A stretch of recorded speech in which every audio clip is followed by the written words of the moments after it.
Bismillahirrahmanirrahim. Assalamualaikum warahmatullahi wabarakatuh. Nama saya Saiful Islam bin Muhammad Sabri. Nombor matrik di 201910089310. InsyaAllah pada kali ini kumpulan kami akan membincangkan tentang tujuan mempelajari sirah. Jadi apakah itu sirah?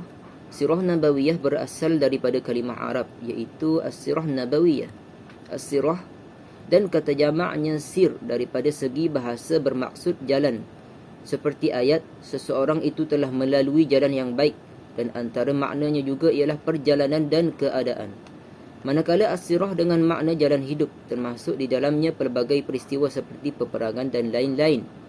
Jika dikatakan, aku telah membaca sirah si fulan, jadi ianya bermaksud menerangkan tentang sejarah atau riwayat hidup seseorang. Dari segi istilah pula, bermaksud perjalanan yang dilalui oleh baginda Nabi Muhammad SAW sepanjang hidupnya, semenjak baginda dilahirkan sehinggalah kewafatan baginda, iaitu keseluruhan peristiwa yang berlaku di antara tempoh tersebut. Menurut Dr. Mustafa Asy-Syibai, sirah Nabawiyah ini merangkumi 3 perkara. Yang pertama, riwayat hidup baginda Nabi Muhammad SAW bermula daripada kelahirannya sehinggalah kepada kewafatan baginda. Yang kedua, riwayat hidup para sahabat Nabi SAW yang mana mereka telah berjuang bersamanya dan membenarkan apa yang telah dijanjikan Allah Subhanahu Wa Taala ke atas mereka. Yang ketiga, sejarah penyebaran agama Islam bermula daripada turunnya wahyu pertama dengan kalimah Iqra di dalam Gua Hira yang telah disampaikan oleh malaikat Jibril alaihissalam kepada Al-Amin yakni Nabi Muhammad SAW sehinggalah tersebarnya Islam ke seluruh kepulauan Arab. Dan seterusnya peristiwa manusia memeluk agama Islam secara beramai-ramai. Jadi mengapakah perlu kita mempelajari sirah? Menurut Dr. Said Ramadan Al-Ghuti dalam kitabnya Fiqhus Sirah, kita perlu mempelajari sirah supaya dapat memahami kepribadian yakni sahsiah Rasulullah di dalam kehidupannya dan situasi yang dialaminya bagi meyakinkan bahawa Rasulullah SAW itu bukan sekadar seorang tokoh di kalangan kaumnya, bahkan lebih daripada itu. Baginda seorang Rasul yang telah disokong dan didokong dengan wahyu dan mendapat taufik dan hidayah dari Allah Subhanahu Wa Taala. Yang kedua, supaya mendapat gambaran yang jelas dari contoh yang paling baik di dalam kehidupan yang paling berakhlak dan bernilai tinggi, yang menjadi panduan hidup yang wajib dipegang. Dan dari hasilnya, supaya kita mendapat kejayaan di dunia dan akhirat.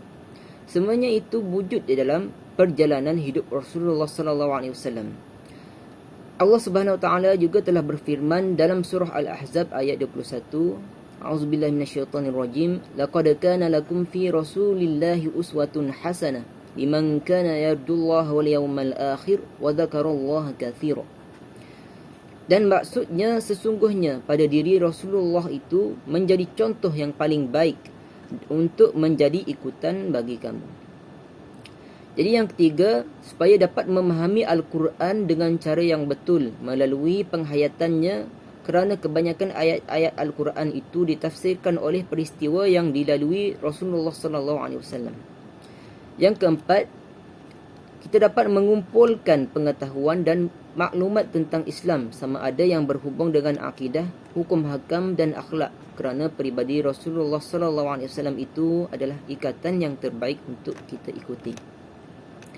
Yang terakhir, kita akan menjadi mukmin dan muslim yang dapat meneruskan cita-cita Islam melalui jalan yang ditunjukkan oleh Rasulullah SAW.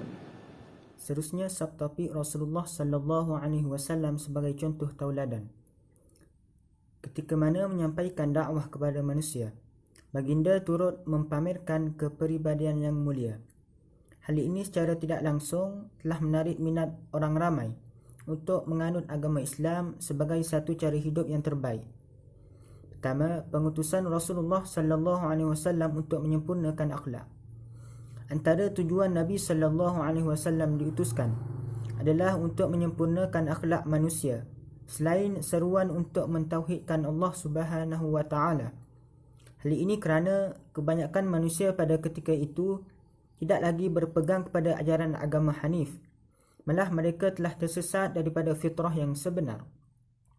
Mereka telah menyekutukan Allah Subhanahu Wa Taala, melakukan pelbagai perkara keji dan mungkar yang menyebabkan sifat kemanusiaan dalam diri telah terhapus. Justru baginda diutuskan untuk mengeluarkan manusia daripada kegelapan jahiliyah kepada cahaya keimanan. Kedua, Rasulullah sallallahu alaihi wasallam adalah sebaik-baik manusia. Sejak dari kecil sehingga dewasa, Rasulullah telah dijaga oleh Allah Subhanahu Wa Taala daripada sebarang malapetaka dan melakukan perkara-perkara yang lalai dan menyesatkan. Tujuannya adalah untuk menjaga kemuliaan baginda sebelum diangkat menjadi utusan Allah Subhanahu Wa Taala.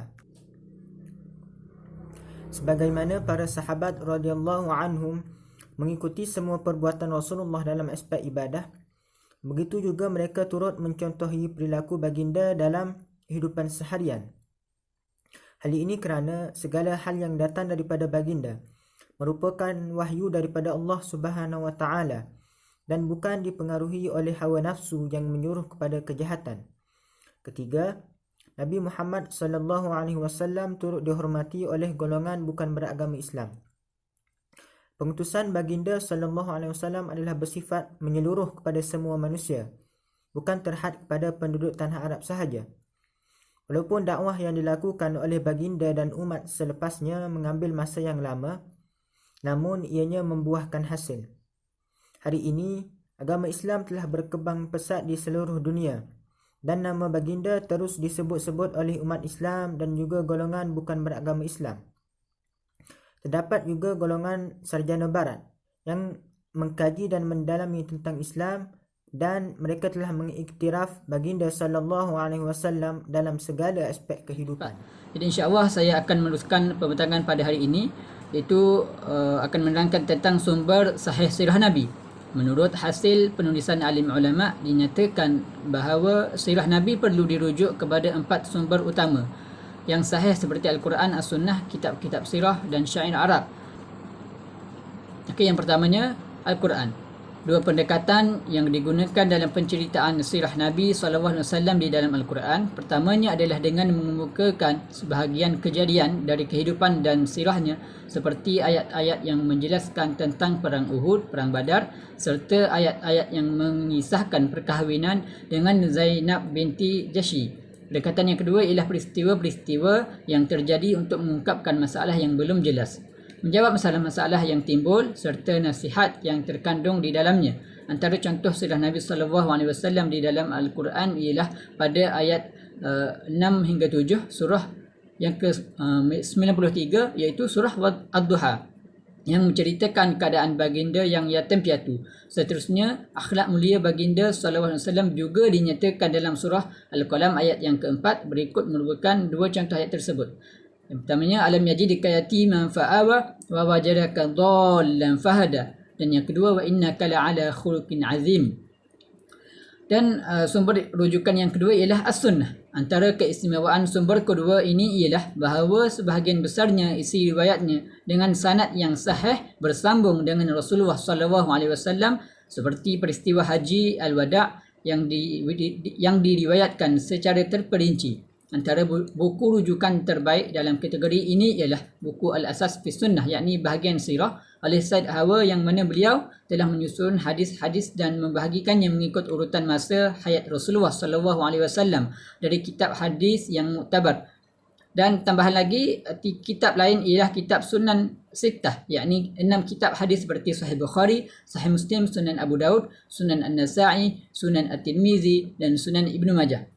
Riwayat daripada mereka diterima tanpa ragu-ragu kerana status mereka sebagai sahabat, tabi'in dan tabi' tabi'in yang sempat hidup, ditarbiyah dan bergaul bersama baginda SAW secara langsung. Dan yang ketiga, sumber yang ketiga ialah kitab-kitab sirah. Kitab-kitab ini ditulis oleh penyambung pewaris kisah Nabi, iaitu para tabi'in seperti berikut: Aban bin Uthman bin Affan radhiyallahu anhu, Urwah bin Az-Zubair bin Al-Awwam radhiyallahu anhu, Abdullah bin Abu Bakar Al-Ansari, Muhammad bin Muslim bin Shihab Az-Zuhri, Asim bin Umar bin Qatadah Al-Ansari.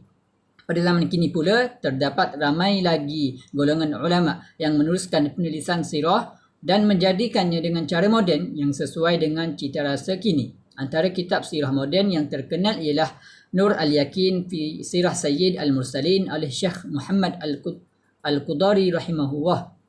Dan yang terakhir, sumber syair Arab zaman Rasulullah SAW. Penyair Islam seperti Hasan bin Sabit radhiyallahu anhu dan Abdullah bin Rawahah radhiyallahu anhu juga berperanan menyampaikan sirah Nabi melalui syair-syair mereka. Contohnya adalah tentang kisah Nabi yang diserang puak musyrikin Mekah.